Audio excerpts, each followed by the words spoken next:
Dito naman tayo guys sa ating farm. Ayan o, farm.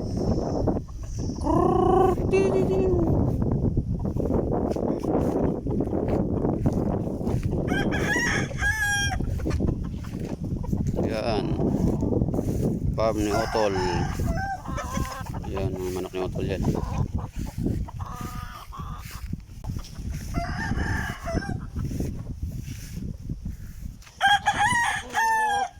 Ayan.